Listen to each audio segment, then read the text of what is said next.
This poor boy was dragged before the king and ordered to be beheaded.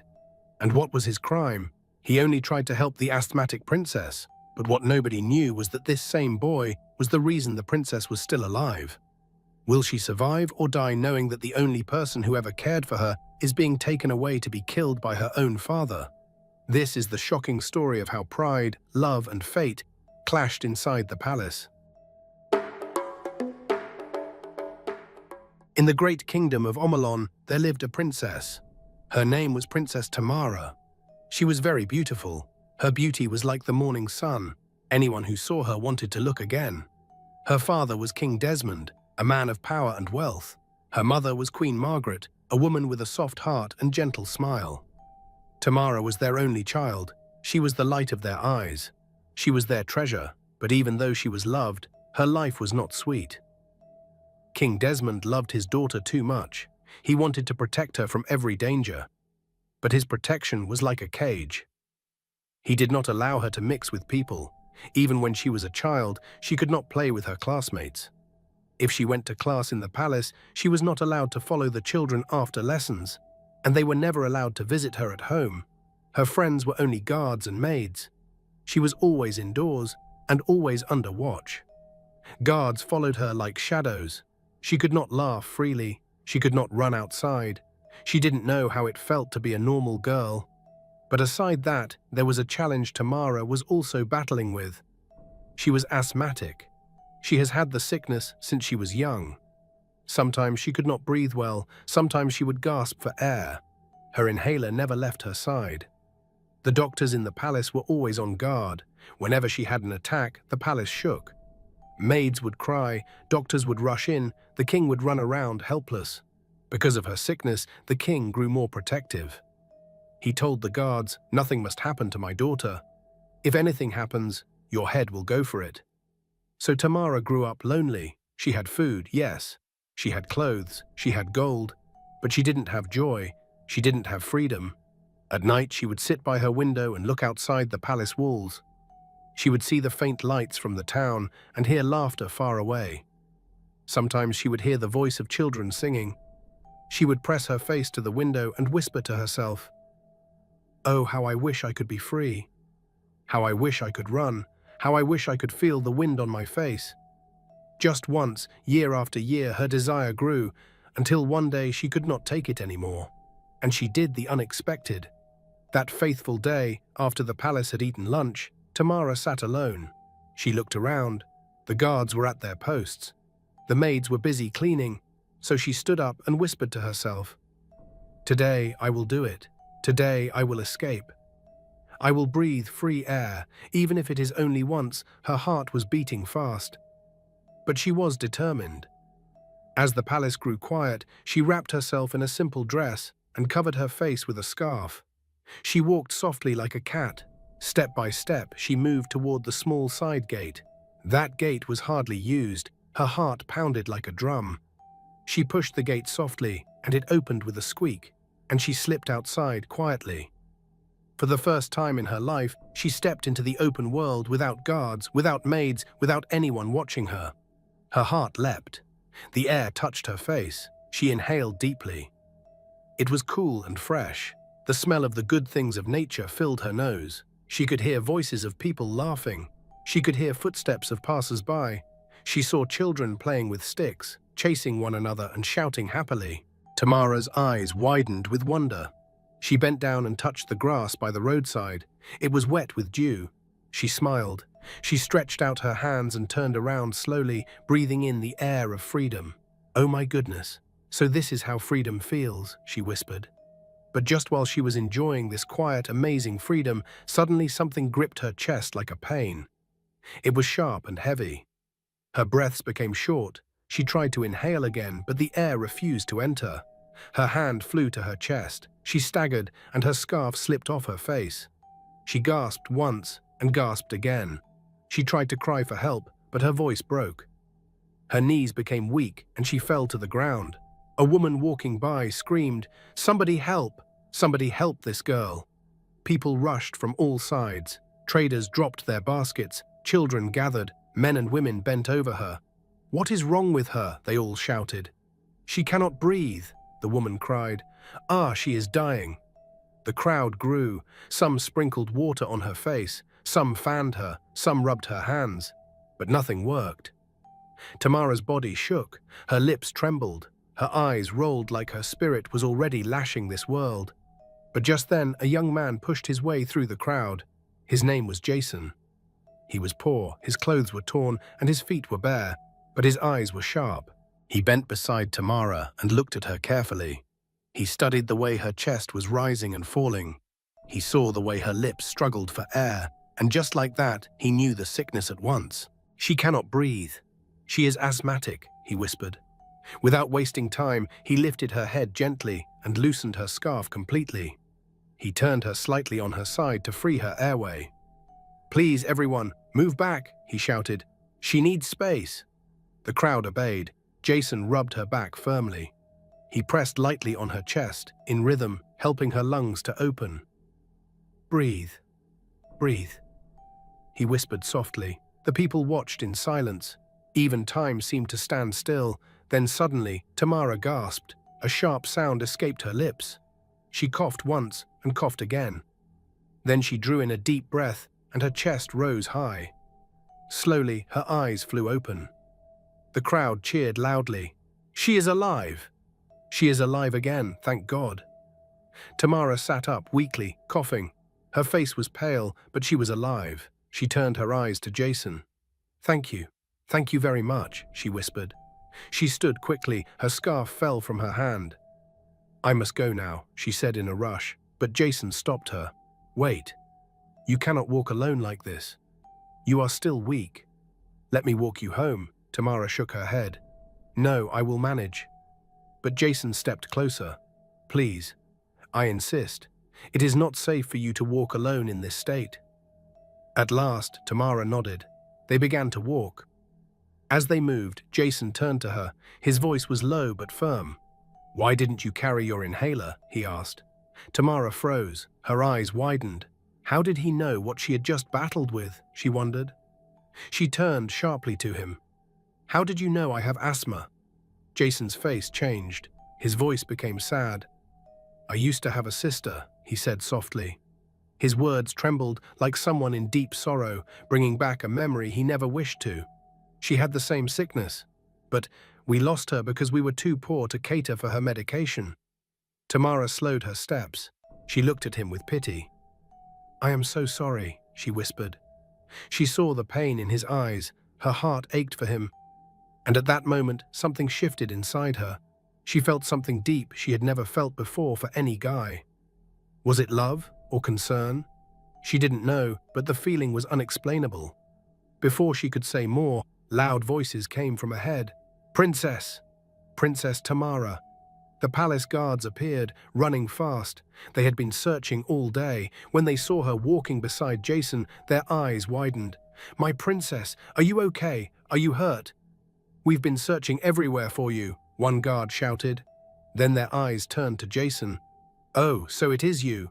You kidnapped the princess." Before Tamara could explain, they grabbed Jason roughly. "No," Tamara shouted. "It is not true. He saved my life." But the guards ignored her. Jason struggled as they dragged him. "I did nothing. I only helped her," he cried. The palace gates opened, and there, waiting with fire in his eyes, was King Desmond. The guards threw Jason forward. "My king, here is the criminal. He kidnapped your daughter." King Desmond's face darkened with "What? You dare lay hands on my daughter? Guards, throw him in the dungeons at once. He'll be beheaded." Tamara fell to her knees, crying, "Father, no! He did not kidnap me. He saved me." But the king's voice thundered, "Silence! I will not hear another word." The guards dragged Jason roughly down the palace corridor. His wrists were chained, his bare feet scraped against the stone floor, and his chest pounded with fear, and Tamara couldn't help but screamed and wept bitterly. When they reached the dungeon, they opened the heavy iron door. The smell of dust and darkness filled the whole place. They pushed him inside, and he fell to the cold ground with a thud. "Stay here, you criminal," one of the guards spat. "At dawn, you will face the king's judgment." The door slammed shut. The sound of the lock echoed through the dungeon like thunder. Jason sat in the darkness, shivering. His heart ached. He whispered to himself, "Why is life always this cruel? I only tried to help. I saved her. Why then am I treated like an enemy?" But even his questions had no answers. He thought of his sister. He remembered how she had died in his arms, struggling for breath. His eyes burned with tears. "Sister, is this how my life will end too? In chains? Misunderstood?" Above the dungeon, the palace was restless. Princess Tamara had been taken to her chamber. Guards stood outside her door, watching closely just like the king had commanded. Inside, maids whispered among themselves. Tamara lay on her bed. Her face was filled with tears. She hugged her pillow. Her heart felt heavy. "Why, father? Why are you so blind?" she whispered. "Why can't you see the truth?" "He saved me. He did nothing wrong." Her chest felt tight from all the crying, but she tried to hold herself together. The night was long. The palace was silent, but her heart was not. By morning, a scream broke the silence. "Help! Help! The princess cannot breathe. She cannot breathe." The maids rushed around in panic. Tamara was gasping. Her chest rose and fell in short, sharp movements. She held her throat. Sweat covered her face. One maid shouted, "Bring her inhaler, quickly!" Another rushed forward and placed it in her hand, but even after she used it, her breathing did not ease. Her body shook violently. Her lips turned pale. The royal doctors came running. They tried everything. They placed herbs under her nose, rubbed her chest with oil, and fanned her with cloth. They even poured mixtures into her mouth, but nothing worked. One doctor whispered to another, "This is worse than before. We may lose her." Queen Margaret burst into the room. Her face was full of fear. She rushed to her daughter's side and grabbed her hand. "Tamara, Tamara, my child, stay with me," she cried. Tamara's eyes rolled weakly, her lips trembled, and with a faint voice, she whispered one name. "Jason." The queen froze. She bent closer. "Who, my child? Who are you calling?" Again, Tamara whispered faintly, "Jason." Then her head slumped to the side. The room went silent. The maids gasped. The doctors looked at one another in confusion. The queen's tears fell heavily. She looked up at the ceiling and cried, "God of heaven, please do not take my only child." Then, with determination, she rose and rushed to the king's chamber. King Desmond sat with his elders, discussing matters of the land. His face was still angry from the night before. Suddenly, the doors burst open. Queen Margaret entered, her face filled with tears, and she fell to her knees before the king. "My husband," she cried. "Tamara is dying. She is calling that boy's name, the same boy you locked away. Please, let us bring him. Let him try again before it is too late." King Desmond's eyes widened in fury. "What madness is this? That boy is a criminal. He kidnapped our daughter." "No," the queen shouted, shaking her head. "You are blind with anger. She keeps calling his name. She knows what she is saying. Maybe the gods sent him for this very purpose." The king slammed his staff on the ground. "Silence, Margaret. Do not insult me. That boy is nothing but a beggar. Do you want me to put the life of my daughter into the hands of such a boy? Never."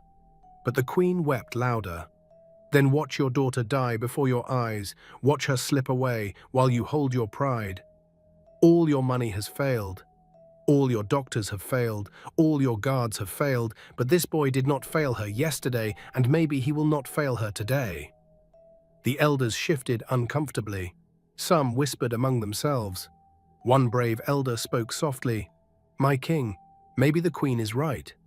If the girl is calling his name, then perhaps the gods have chosen him as her helper." The king turned sharply to the elder. "You dare question me?" The elder lowered his head quickly and went silent immediately. The queen crawled closer. Her tears were dropping on the cold floor. "Desmond, I beg you. She is our only child. Do not let her die because of your pride. Let the boy come. Let him try. If he fails, then do with him as you please. But give him a chance." The king's face burned with anger. His jaw tightened. His staff shook in his hand. For a long time, the hall was silent. At last, his voice rumbled like thunder. "Guards, go and fetch the boy." The guards bowed and rushed out immediately. Down in the dungeon, Jason sat in the darkness. His stomach was empty. He had not eaten anything since the day before. His throat was dry and his mind was heavy. Suddenly, the door swung open. 2 guards stormed in. "You! Stand up! The king has summoned you." Jason's heart jumped. Fear gripped him. His lips trembled. "No, no, please have mercy. Don't kill me. Please, I don't want to die." The guards pulled him up roughly. "Move!" They dragged him out. His feet stumbled on the stairs. His hands shook violently. As they passed through the palace corridor, servants stared at him in pity, but they couldn't help him. When they reached the chamber, Jason was shoved inside. His head was bent low and his body trembled. But then he was shocked that they dragged him not to the king, not to the point of execution, but to the princess's chamber. And on the bed lay Princess Tamara.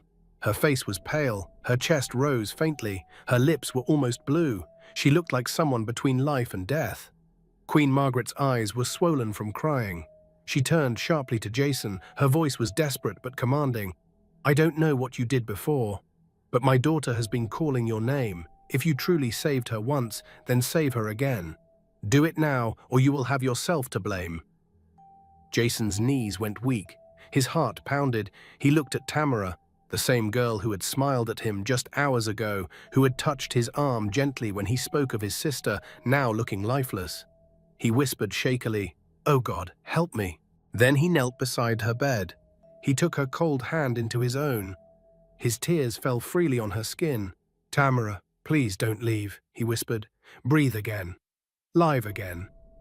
Please, the queen and the maids watched closely. The guards by the door stood silently.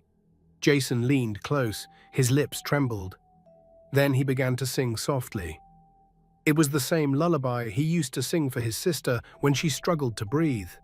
His voice was gentle but sorrowful, and it filled the room like a prayer. "Breathe, breathe, stay with me." The melody rose and fell. The queen's eyes widened. The maids held their breath. Then suddenly, just like a miracle, Tamara coughed. Her chest rose sharply. She gasped and drew in a deep breath. She coughed again. Then her eyes fluttered open. "Jason," she whispered weakly. A faint smile appeared on her lips. The queen screamed with joy. She dropped to her knees, lifting her hands to heaven. "She is alive. My daughter is alive. Oh, thank you, God." The maids began to cry tears of relief. Even the guards also exchanged looks of wonder. Queen Margaret rushed forward and held Tamara's face. "My child, you are back." Tamara smiled weakly at her mom and turned her eyes to Jason. "You came," she whispered. The queen's tears flowed freely. She turned to the guards. "Go, tell the king that his daughter is alive again." The guards bowed and ran out to deliver the news. He ran breathlessly into the throne room, where King Desmond sat in his council. He bowed low, his chest rose and fell as he spoke. "My king, the princess is revived by the boy. She is alive again." The hall erupted in gasps of surprise. The elders looked at each other in disbelief. King Desmond's eyes widened, his staff tightened in his grip. His face darkened, both anger, surprise, and confusion all battled within him. He rose to his feet, and his voice echoed like thunder. "She's revived? By that boy? Take me to her chamber at once." The guards rushed ahead as the king stormed down the corridor. His heart pounded with pride.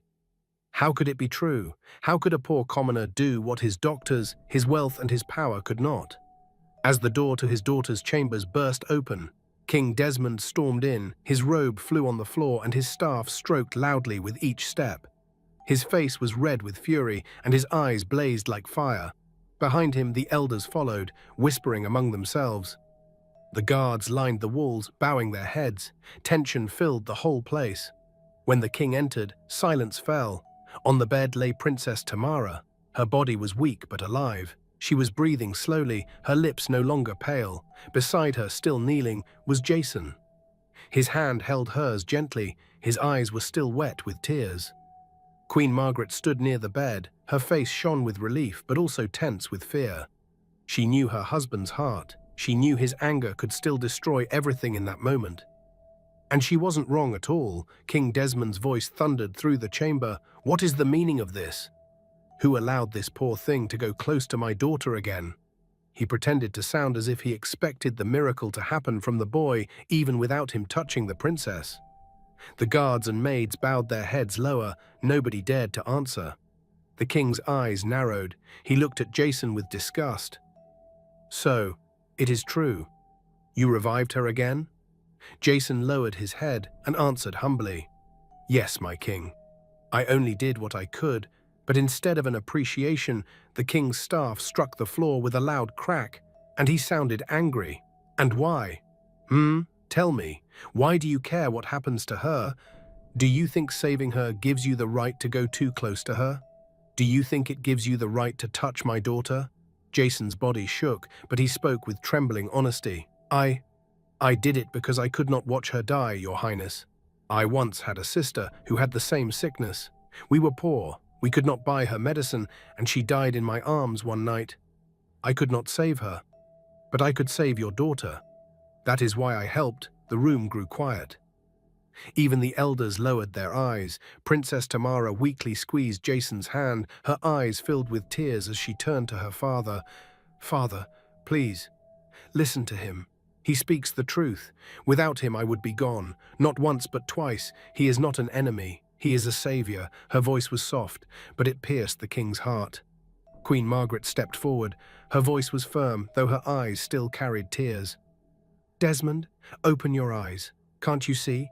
We tried everything. We called the doctors. We gave her medicine. We used every resource our wealth could buy, but all of them failed. She was slipping away. But this boy, this poor boy, saved her. Twice. Will you still deny what is standing before you? The king's chest rose and fell heavily. His staff trembled in his hand. The elders murmured among themselves. And one spoke. Your Highness, it is true. Without this boy, the princess would have been gone. Maybe the gods brought him for this reason. Please consider the matter diligently. The king looked at Jason again. His pride raged. Every part of him wanted to reject this truth. Every part of him wanted to send the boy back to the dungeon to erase the shame. But deep inside, he knew that they all speak of the truth. His wealth and power wouldn't have saved his daughter. Maybe he should consider the matter, he reasoned. And as he thought about it, his heart trembled.